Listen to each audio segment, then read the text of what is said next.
how we started, it looks like, when we're in the dark ages, But now, with all this deployment of technology, information gateway, getting speedy across to where help is required, and from those who require the help as well.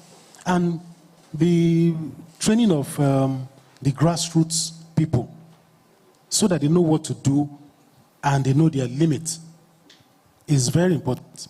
Like if we are to appreciate, the enormity of what needs to be done, we have about 28 government facilities and over 3,000 registered private health facilities in a population where we have over 24 million people. Road crashes every day. 1 out of every 3 cases or 4 cases that come to the hospital is a trauma event. Mm-hmm. There's a lot to be.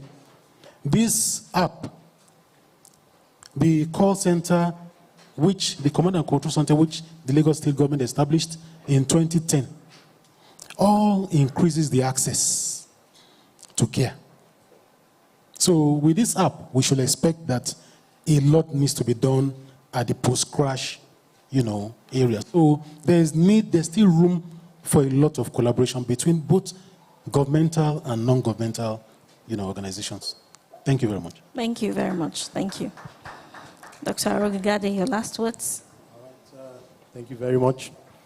I should add that one of the biggest things that government did in tackling pre-hospital care for trauma emergency victims is setting up the call center, because it means that then you can reach out for help. And then setting up the ambulance service to respond to the calls. And that was one stage, and that was one step. What TCERA has done is to take that step to another level by identifying a network of first responders and facilities where patients can be taken to for care. I know very well one of the challenges that Lasambos has had up until now has been being able to find the appropriate hospital with the appropriate manpower for the situation that the victim has at hand. But an app that is able to filter and sequester what nearest facility can provide the care goes a long way in stepping that up. And that is what TCERA means. One other key thing in talking about discussing pre-hospital care is the fact that who are the people that are more likely to respond and crash, for example. They are the people that are near. You have Federal Road Safety because their offices their second office is on the road. Mm-hmm. You have the police who also man the roads. You have LASMA. And then you have the NURTW who are commercial road users. Yes. And if we can identify these groups and train them appropriately to respond appropriately, we have taken another step forward in minimizing the fatalities and morbidities that result from road traffic crashes. And that's also one of the things that TCIF is doing, which is also applaudable. The next thing will be to identify which centers are able to provide the appropriate care. And that is also one of the things I understand that you just mentioned, that you are building a world-class trauma center. So in all of this, it underscores the impact of the private sector working with government. The government has set up 27 general hospitals, including a tertiary hospital. The federal government has Luth there with also an appropriate emergency room. But with all of that, the population of Lagos continues to grow. I understand that we have close to 26 million people in Lagos State. So then ask yourself, how much care can Lasambos alone provide? How much care can the 26 general hospitals provide? We definitely need the support of the private sector to continue to save our people. And that is what I believe that Trauma Care International Foundation is advancing. And my last word would be to encourage us to continue to grow like this. You see, again, I believe that nobody gets it right the first time. But iteratively over the years, taking the right steps forward, we will eventually get to the promised land. So if you are here, I encourage you. If you are in the network, please be encouraged. There might be days that you feel discouraged ahead, but for every day that you are there, it's the confidence that somebody is going to be able to get back to their family when the day's work is done. Thank you very much. Thank you very much.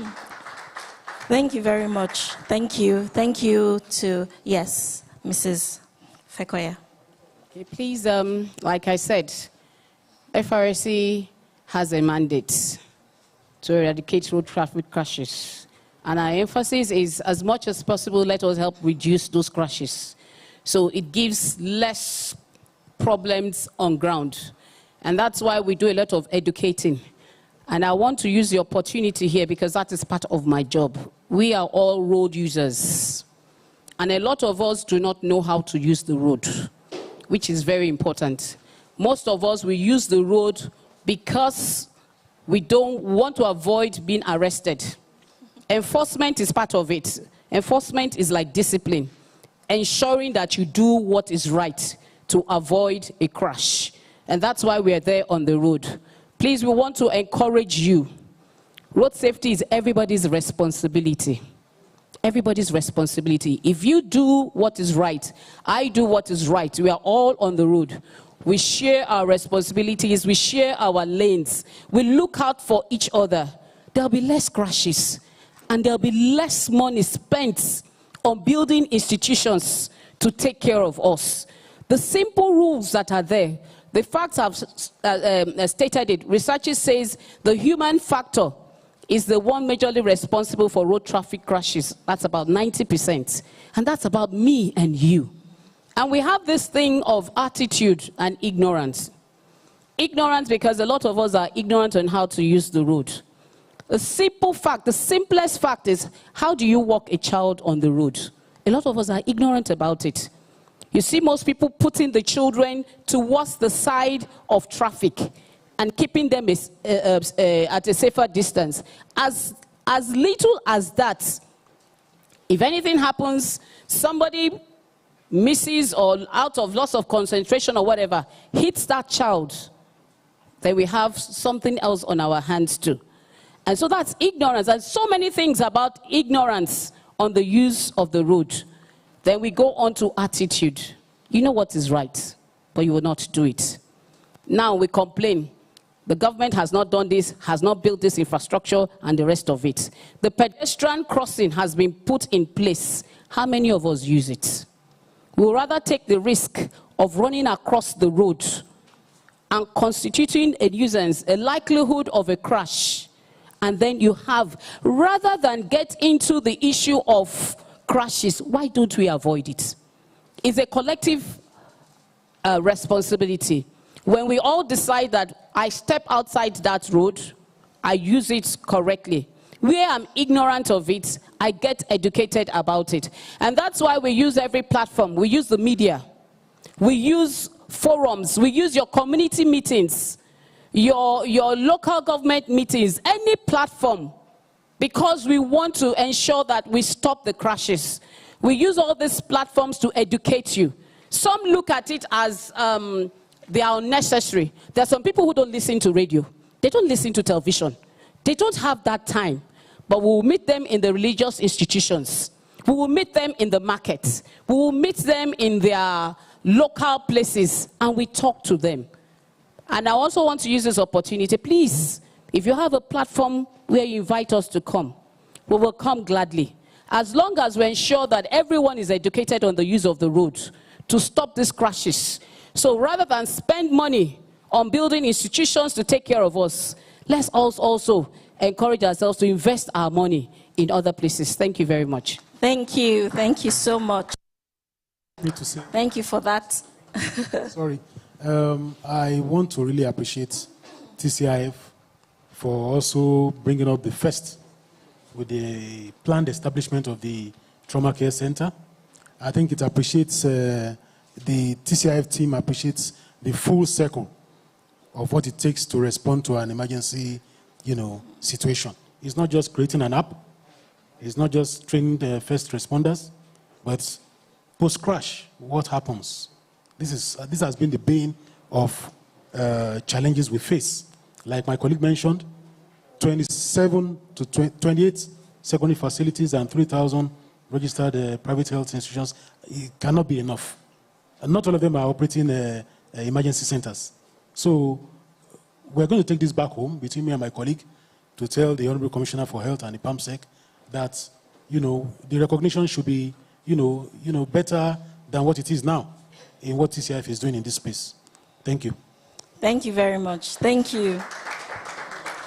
Let's give a round of applause to our able panelists. And just to have a kind of roundup of what we are doing here, first and foremost, I want to encourage everyone here, be willing to be your neighbor's keeper. The first aid skill that you learn is not necessarily for you. It's for you to be able to help someone else that may be in need. And I want to encourage us, the TCI First Responder Network is a volunteer network.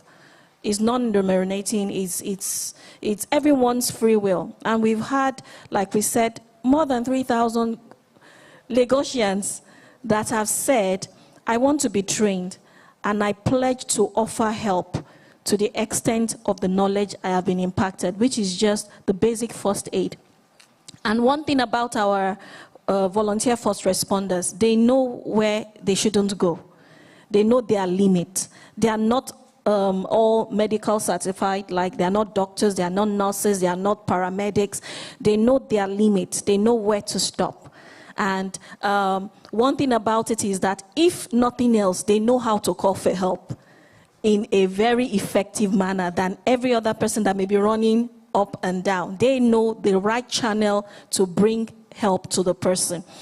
And with the use of the app, we are going to communities and we are going to collaborate with the LCDAs. We are going to collaborate with the government parasite, the structures that the government has put in place. We have estates here and there. It is training key people in those estates, deploying the app. They form a community by themselves. And most estates, you'll probably find a clinic, you'll find a school, so we are forming a consortium to kind of get to the people that really need the help, so that help gets to them on time. There are many more things that we are going to collaborate with the Lagos State government. There are many more offering of things that are in the works to make pre-hospital care more effective. And I must commend the Lagos State government. Like I said, this is a center of excellence, and hardly is there any state that has the structure that has been built over the past few years. And I want us to please recognize the efforts of the Lagos State government in our health sector.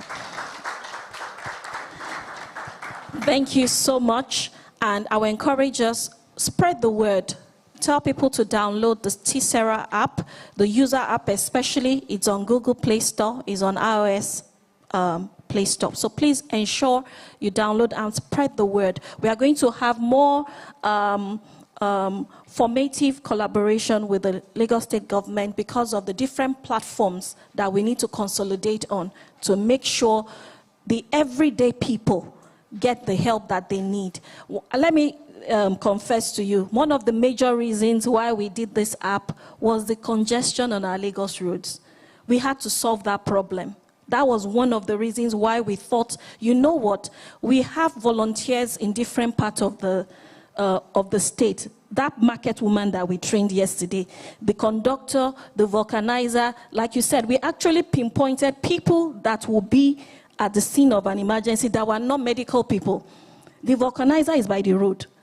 Is going to have access to the road accident, The petrol attendant is probably going to be on the highway. So we strategically were picking people in everyday life. And we thought that, they could be the nearest person before the ambulance gets there. That was why we thought volunteers in our communities may be the solution to our vast health emergency issues. Because when we don't get to them on time, that is when the fatality or the, the morbidity is worsened. But if that market woman that was trained, someone collapsed in the market, the person quickly gets to that person, even before the ambulance, with every good intention. But gridlock on the roads are not allowing the first responders to get to the scene of the accident. So we had to look at it that our volunteers everywhere can actually be a solution. Let us activate them, and that was why we networked the different volunteers we have trained over time, and the training is ongoing. We are in collaboration with FRSA, with Lasambos, and many others. The training is ongoing because of the passion that our chairperson, Pastor Dr. Diola Phillips, has concerning pre-hospital care and trauma management in Lagos. So with that, I want to say thank you, Ma, for the opportunity to have represented you in this August occasion. And I want to thank everyone that has been here. Thank you, my panelists. The next thing we are going to have to do now, which I'll hand over to the MC, is the unveiling of the app. Thank you so much. Thank you. God bless you. It's big. It's life-saving. It's going to be a game changer for emergency care in Nigeria. The TCERA application is here. The Trauma Care International Foundation Emergency Response Application has been built to connect people in the event of an emergency to TCIF first responders who will provide first aid and emergency first response within minutes of activation. Get started with these 6 simple steps. 1. Download the TCERA user app on the Google Play Store and launch the app. 2. Sign up and fill in the required details. Upon completion, a one-time password will be sent to your registered mail